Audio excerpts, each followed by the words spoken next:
प्रत्येक शब्द का अर्थ भी भिन्न होता है, लेकिन उन भिन्न अर्थों में संसर्ग सुनिश्चित है।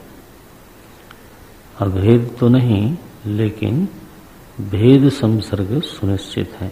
जैसे मैंने दृष्टांत दिया था, हिंदी में ही कैसे दृष्टांत दें, तो अभी जितने वाक्य बोले वो सभी में भेद संसर्ग है। जब इसी वाक्य को देख लो, जितने वाक्य बोले उन सभी में भेद संसर्ग है। तो हमने बोला शब्द, आपने भी सुना शब्द, लेकिन उन शब्दों के जो अर्थ आपके चित्त में स्फुरित हुए वो परस्पर असंबद्ध नहीं है। कैसे हैं? परस्पर संबद्ध हैं। तो उनमें संसर्ग सुनिश्चित होता है और तभी अर्थ का प्राकट्य होता है। अगर वो अर्थ परस्पर असंबद्ध हो जाए तो अर्थ का प्राकट्य नहीं होगा। तो चाहे भेद संसर्ग हो, चाहे अभेद संसर्ग हो, चाहे विशेषण विशेष्य भाव हो, कोई न कोई संबंध इन तीनों में से होना चाहिए, तभी अभिधा वृत्ति से अर्थ प्रकट होता है। हो गया। अभिधा माने अभिधान मात्र से जिस अर्थ की स्फुरना होती है उसको अभिधा वृत्ति से निष्पन्न अर्थ बोलते हैं। अभिधान माने कथन, कहने मात्र से। इसी को वाच्यार्थ भी बोलते हैं। वचनात् एव यत् अर्थम स्फुरति, वचनात् एव, वचन मात्र से, तो उसी को बोलते हैं वाच्यार्थ, और उसी को बोलते हैं अभिधा वृत्ति। अभिधा वृत्ति माने अभिधान मात्र से, बोलने मात्र से। नीलम उत्पलम, इसमें कोई विशेष बुद्धि प्रयोग करने की आवश्यकता नहीं है, अर्थ स्फुरण हो जाता है।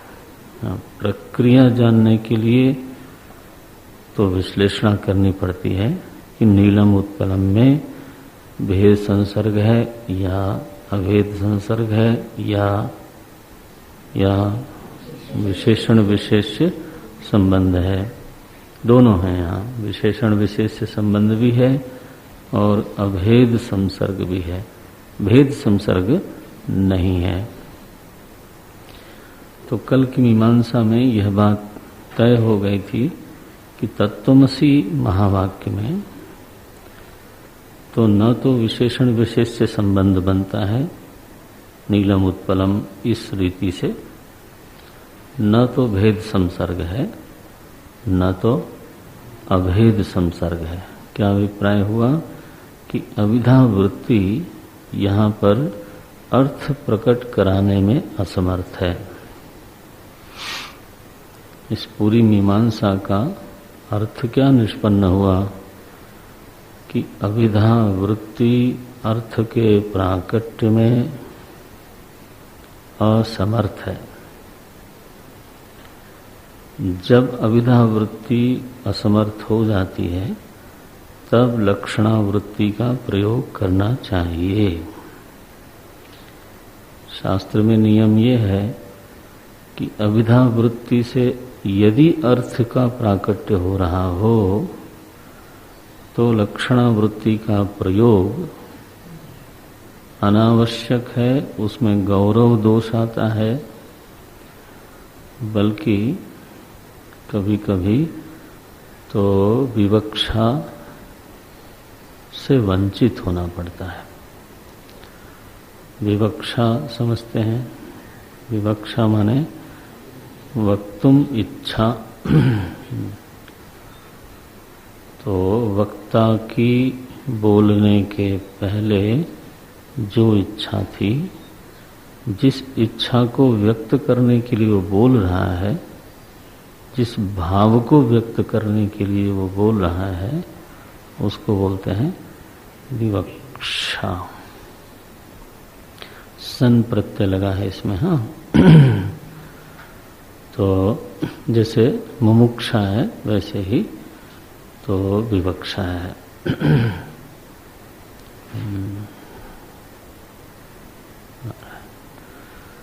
तो जैसे वक्ता ने सीधे सीधे कोई बात बोली,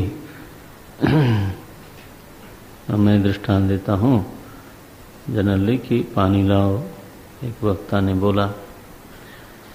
अब इसका अभिधा वृत्ति से अर्थ निकल रहा है, तो आप लक्षणा वृत्ति जबरदस्ती मत लगाओ।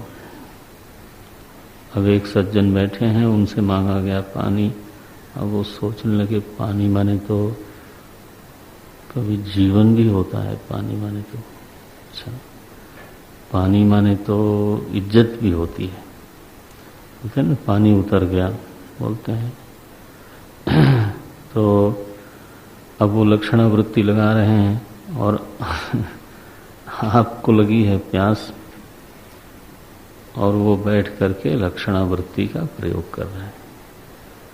तो मैं इस वाक्य के बोलने के पहले जो इच्छा कर रहा था उस इच्छा को तो उन्होंने छोड़ दिया, तो विवक्षा से वंचित हो गए और उत्प्रेक्षा करने लगे। उत्प्रेक्षा मैंने कल्पना करने लगे कि अब ये अर्थ चाहते हैं, ये अर्थ चाहते हैं। शास्त्र में इस बात का ध्यान रखना चाहिए, जो लोग जिज्ञासु हैं गंभीरता से लेते हैं शास्त्रों को। विवक्षा को ग्रहण कर लेना, विवक्षा को समझ लेना ही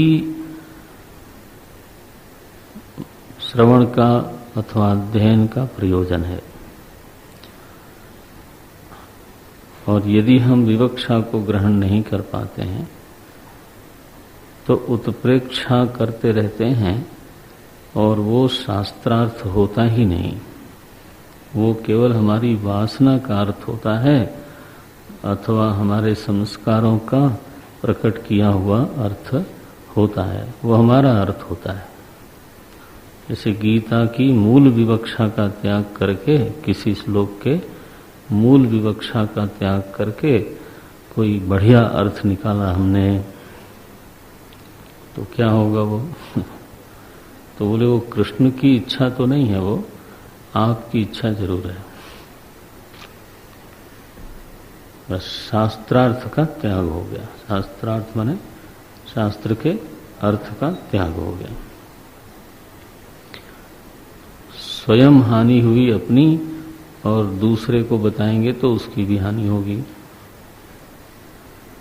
तुलसीदास जी महाराज की चौपाइयों के लोग 10-10, 20-20 अर्थ करते हैं।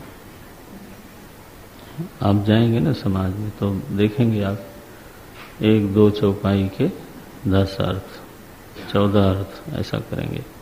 बड़े बड़े वक्ता लोग भी करते हैं। अब आप समझ सकते हो, इस प्रकाश में आप समझ सकते हो कि गोस्वामी जी ने जब उस चौपाई की रचना की तो उनके मन में एक विशेष इच्छा रही होगी ना, तो उस इच्छा को तो हमने छोड़ दिया और अब हमारे भीतर जो इच्छाएं आ रही हैं वो उस चौपाई पर आरोपित करके तो मैं प्रवचन कर रहा हूं। बना कि नहीं? तो त्याग हो गया, तुलसी का तो त्याग हो गया। वक्ता महाराज अपनी बात कर रहे हैं, तो वक्ता तो प्रमाण है नहीं, प्रमाण तो शास्त्र है ना। हालांकि ये बड़ा लुभावना लगता है, वक्ता लोग जो हैं लोभ का संवरण कर नहीं पाते। एक अर्थ बताएंगे, फिर दूसरा बताएंगे, फिर तीसरा बताएंगे, फिर जितना संभव है बताते जाते हैं और जनता तालियां मारती जाती है। आजकल एक नया फैशन चला है, थोड़ी थोड़ी देर बाद ताली बजती है। वो न करो, आप तो शास्त्र के सिपाही हो, है ना, तो विवक्षा को धारण करने का प्रयास करना चाहिए। उत्प्रेक्षा के लोभ में कभी नहीं आना चाहिए। शास्त्र का नियम यह है कि अभिधा वृत्ति से यदि अर्थ निष्पन्न हो रहा है तो लक्षणा वृत्ति का प्रयोग करना अनुचित है। देखो, अब चूंकि तत्वमसि इस महावाक्य में अभिधा वृत्ति से अर्थ निष्पन्न नहीं हुआ तो लक्षणा वृत्ति का प्रयोग आवश्यक हो गया। इसलिए अब अगले प्रसंग में आचार्य स्वामी जी तो लक्षणा वृत्ति को समझाते हैं। अब लक्षणा में जैसे अभिधा में 3 भेद थे, वैसे लक्षणा में भी 3 भेद हैं। पहला भेद क्या है तो बोले जहल लक्षणा। कल हमने अर्थ बताया था, जहत माने त्याग करना, जहाती त्याग कराने वाली लक्षणा, उसका एक प्रयोग बताया उन्होंने। अत्र गंगायाम घोषः प्रतिवसति इति वाक्यवत्। तो जह लक्षणापि न संगच्छते, तो बोले लक्षणा तो मैंने बोल दिया, लेकिन लक्षणा में भी अत्र जह लक्षणा अपि न संगच्छते। अत्र माने अस्मिन् वाक्ये, महावाक्ये, अस्मिन् तत्त्वमसि इति महावाक्ये, अत्र शब्द का यह अर्थ हुआ। अत्र जह लक्षणा अपि न संगच्छते। अभिधा तो अभिधा, जह लक्षणा से भी अर्थ निष्पन्न नहीं होगा। जह लक्षणा भी संगत नहीं होगी, असंगत हो जाएगी, अयुक्त हो जाएगी। तो बोले महाराज ये जहल लक्षणा क्या है? आपने पहले ही मना कर दिया कि जहल लक्षणा संभव नहीं है, लेकिन मुझे तो मालूम भी नहीं कि जहल लक्षणा होती क्या है, पहले तो वो बताओ। तो उसका प्रयोग किया, गंगायाम घोषः प्रतिवसति इति वाक्यवत्। जहल लक्षणा में प्रयुक्त जहल लक्षणा से अर्थ निकलने वाला जो वाक्य है वो बोल दिया उन्होंने। गंगायाम घोषः, अरे मैं गंगा जी पर ही रहता हूँ। घोष माने ग्वाल बाल लोग कई बार एक छोटा सा पूर्वा बना लेते हैं, 10-20 घर का, 10 घर का। प्राचीन समय में, अभी तो हमेशा समाज बदलता रहता है, तो चूंकि ग्वाल लोग पशु पालन करते थे तो उनके पास फिर पशु ज्यादा होते थे। पशु ज्यादा होते थे तो गांव में तो इतनी जगह होती नहीं, तो वो लोग प्रायः गांव के बाहर दूर, जहां कोई बहुत उपजाऊ जमीन न हो, वहां अपना आवास बना लेते थे। तो अभी भी है ऐसा। तो हमारे गांव में तो 12 पूर्वे थे, छोटे छोटे चारों तरफ। तो ऐसे लोगों के कारण ही तो गांव का नाम भी पड़ गया। एनीवे, तो अब उसमें घोष उसको बोलते हैं, घोषा, छोटा 10-15 घरों का, और वो लोग वहीं रहते थे, पशुपालन किया, अपना काम धाम किया। जैसे श्रीमद् भागवत में नंद बाबा रहते थे, वो तो मेन शहर में नहीं रहेंगे, पशुपालन करना है ना, इतनी गायें हैं, उनको चरने के लिए जगह चाहिए, रखने के लिए जगह चाहिए, पानी पिलाने के लिए जगह चाहिए। तो एक व्यवस्था अभी भी 500-500, 600 गायें लोगों के पास है। तो और वैसे भी जब गाय दूध देना बंद करती है तो उनको दे दिया जाता है।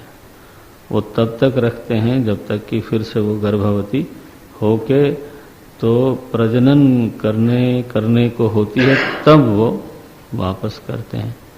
इस बीच में वो चराते रहते हैं और उनकी अपने आमदनी का जरिया है, वो यहाँ बताने की आवश्यकता नहीं। तो घोष इसलिए बनता है। अब बोले कहाँ है वो घोष, तो बोले गंगायाम घोष है। दो ग्वाले आपस में बात कर रहे थे, दो गांव के रहे होंगे। बोले आपका गांव कहाँ है, तो बोले वो गंगा जी के ऊपर ही है। गंगायाम सप्तमी अधिकरण बना दिया ना गंगा जी को, गंगायाम घोषः, वो गंगा जी के ऊपर ही है। शहरी लोग कैसे बोलेंगे चौराहे पर ही मेरा घर है, चौराहे पर तेरा घर होगा तो चौराहा किधर जाएगा बस सड़क पर ही है, सड़क पर तो गाड़ी चलती है, तुम कहाँ से आ जाओगे भाई आप समझते हो। लेकिन ये सड़क और चौराहा तो से बेहतर है गंगा जी का नाम लिया जाए, हैं गंगायाम घोषः प्रतिवसति, घोष जो है गंगा जी पर ही रहता है। इति वाक्यवत, तो ये वाक्य तो बोल दिया। अब इस वाक्य में अभिधा वृत्ति बिल्कुल असमर्थ है, क्योंकि तत्र तो गंगा घोषयोः आधार आधेय भावलक्षणस्य वाक्यार्थस्य। अब यहाँ तत्र माने तस्मिन वाक्य गंगा घोष में, गंगा और घोष के बीच में क्या संसर्ग बनेगा, अर्थ में संसर्ग होना चाहिए ना, आपस में संबंध होना चाहिए। तो यहाँ संसर्ग कैसा है, गंगायाम घोषः, तो कैसा संबंध बनेगा, आधार आधेय भाव लक्षणस्य। गंगा जी आधार के अर्थ में है और घोष जो है वो आधेय के अर्थ में है। अब अगर हम इस अर्थ को मिलावें तो गांव डूब जाएगा, क्योंकि गंगा जी तो गांव का आधार तो नहीं बन सकती, वो तो आदमी को ही डुबा देती हैं, गांव की तो बात छोड़ो तो आधार आधेय भाव प्रतिध्वनित होता है जो बिल्कुल संभव ही नहीं